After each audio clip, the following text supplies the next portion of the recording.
أعوذ بالله من الشيطان الرجيم. بسم الله الرحمن الرحيم. السلام عليكم ورحمة الله وبركاته. الحمد لله نحمده ونستعينه ونستغفره ونعوذ بالله من شرور أنفسنا وسيئات أعمالنا من يهده الله فلا مضل له ومن يضلل فلا هادي له. أشهد أن لا إله إلا الله وأشهد أن محمدا عبده ورسوله الذي لا نبي ولا رسول بعده. Allahumma fassalli wa sallim ala Muhammadin wa ala alihi wa sahbihi wa mawalah. Amma ba'd. Qala ta'ala ya ayyuhalladzina amanu taqullaha haqqa tuqatih wa la tamutunna illa wa antum muslimun. Jamaah sekalian, kita bersyukur pada Allah walaupun di ujung Ramadan ini kita masih diberi kesehatan. Mudah-mudahan kita bisa memohon pada Allah agar seluruh rangkaian ibadah kita di Ramadan ini diterima, dan dosa-dosa kita jangan lupa mudah-mudahan diampuni oleh Allah. Karena Rasulullah mengatakan kalau merugi celaka orang yang mendapati Ramadan tapi dosa-dosanya tidak diampuni oleh Allah Subhanahu wa taala. Jamaah sekalian rahimakumullah, surat Al-Maidah yang merupakan bahasan kita seri yang kelima ini disebutkan Madaniyah, berarti turun ya setelah Rasulullah hijrah. Jumlah ayatnya adalah 120 ayat. Jemaah sekalian, surat Al-Maidah ini paling tidak ya ada 3 sebutan. Yang pertama adalah Al-Maidah. Ini berdasarkan permintaan Hawariyun kepada Nabi Musa ya, untuk agar Allah mau menurunkan hidangan dari langit. Ya. Anzil alaina ma'idatan minas sama. Ya.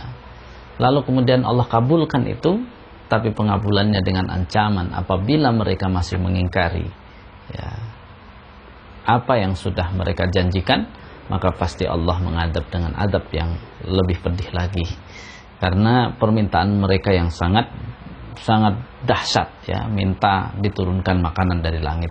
Kemudian juga surat Al-Maidah ini disebut juga dengan Al-Uqud, karena memang di ayat pertama itu ya ayyuhalladzina amanu aufu bil uqud.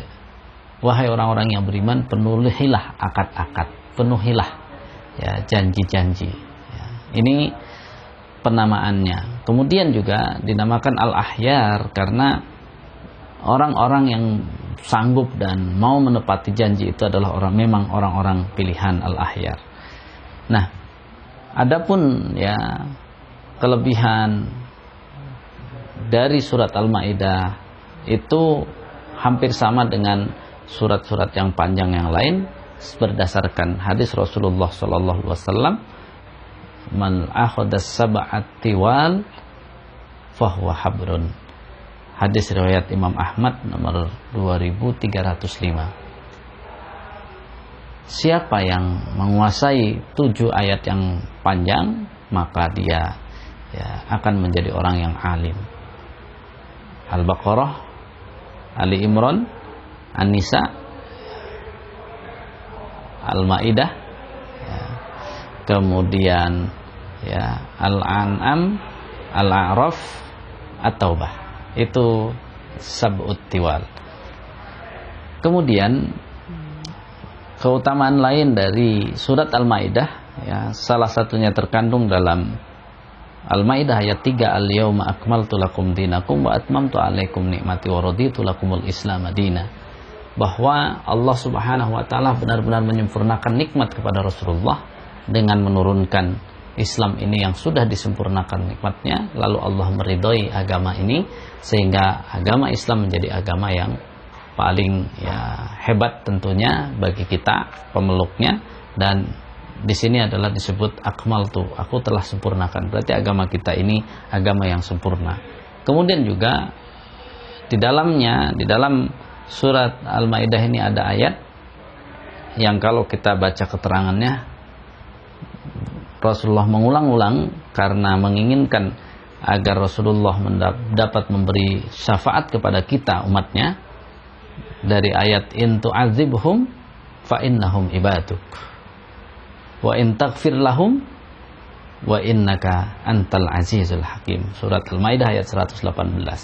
Jadi ini Rasulullah terus ya bermunajat dengan ayat ini agar Allah Subhanahu wa taala memberikan kesempatan kepada Nabi untuk bisa memberikan syafaat ya kepada umatnya nanti.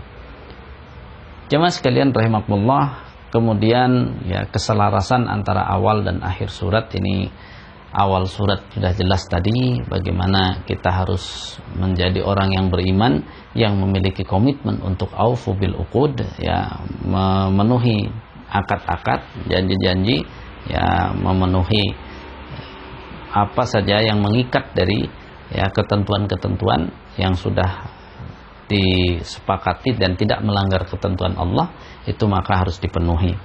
Nah, kemudian ya, ini selaras dengan akhir surat yang juga berisi tentang ya, bagaimana ya, Isa ibnu Maryam ya, di ayat Al-Maidah ayat 117 yang disebutkannya, yakni kalimat ya ma qultu lahum illa ma amara rabbi bihi ya, an a'budullah rabbi wa rabbukum. Jadi Nabi Isa itu nanti mengatakan, aku tidak mengatakan bahwa aku itu Tuhan dan sebagainya, tapi aku mengatakan ya, sesuai yang diperintahkan oleh Tuhanku, ani'budullah, agar kalian menyembah Allah, Rabbi wa Rabbukum ya. Kemudian ini keselarasan antara ya awal dan akhir, ayat-ayat awal dan akhir. Nah, kita masuk kepada al-mihwar ar-ra'isi, yakni tema utama dari surat Al-Maidah. Apa kira-kira? Kalau kemarin surat An-Nisa itu adalah al-adlu war-rahmah, keadilan dan ya kasih sayang, maka di sini adalah ya menepati janji ya. Aufu bil uqud itu sendiri ya, kita harus menepati janji. Itu menjadi tema utama Al-Maidah adalah menepati janji. Nah, sedangkan tema tambahannya, karena ini bicara menepati janji ya, di dalamnya akhirnya akan tertuang ya halal haram ya. Kemudian ya kalau kita lihat di sini ya ada sumpah, kafarat, ibadah, hukum ya. Itu yang benar-benar harus menjadi catatan bagi kita tentang surat-surat Al-Maidah ini ya. Surat Al-Maidah ini ayat-ayatnya ya, di sini ada maqasid syariah yang 5 ya, hifdzuddin, hifdzun nafas ya, hifdzun nasl atau ird ya, nasab ya. Kemudian juga di situ hifdzul mal gitu ya. Itu juga dibahas di dalam surat Al-Maidah ini. Kemudian Al-Maidah ini kalau kita lihat ya bagaimana berbicara tentang hubungan ya dengan ya orang-orang di luar Islam, maka jelas Al-Baqarah itu adalah ya mengungkapkan kesalahan ahli kitab, khususnya Yahudi, kemudian kita jangan mengikuti mereka.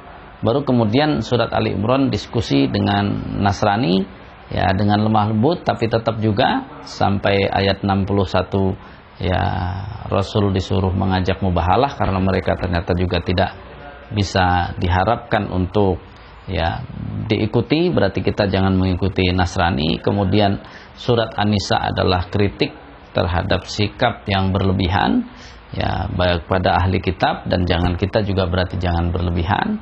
Di sana An-Nisa banyak berbicara tentang orang munafik dan sebagainya. Ini baru kemudian Al-Maidah ini sudah mulai sikapnya tegas.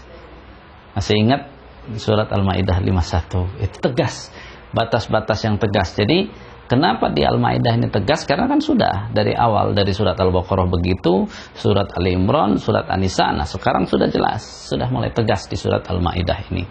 Ya.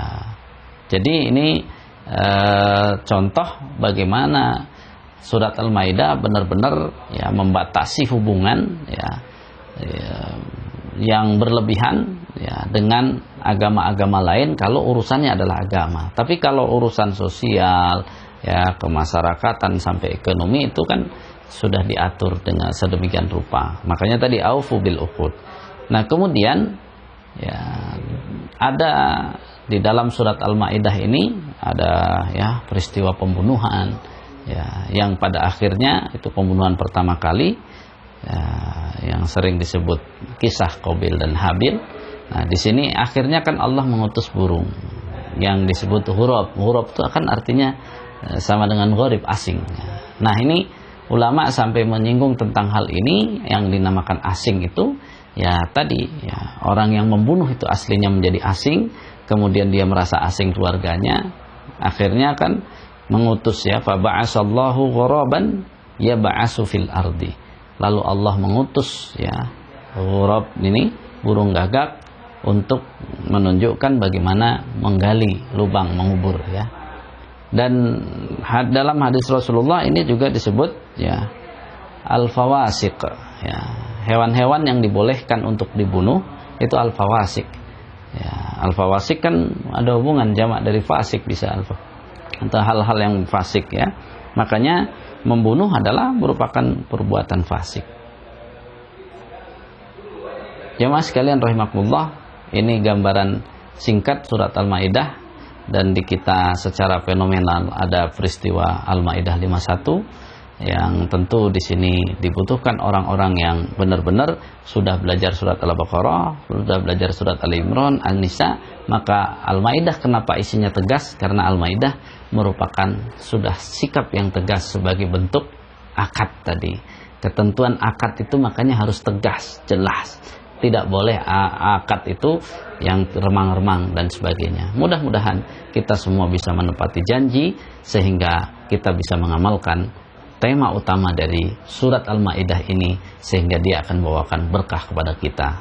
Subhanaka Allahumma wa bihamdika asyhadu an la ilaha illa anta astaghfiruka wa atubu ilaik. Assalamualaikum warahmatullahi wabarakatuh.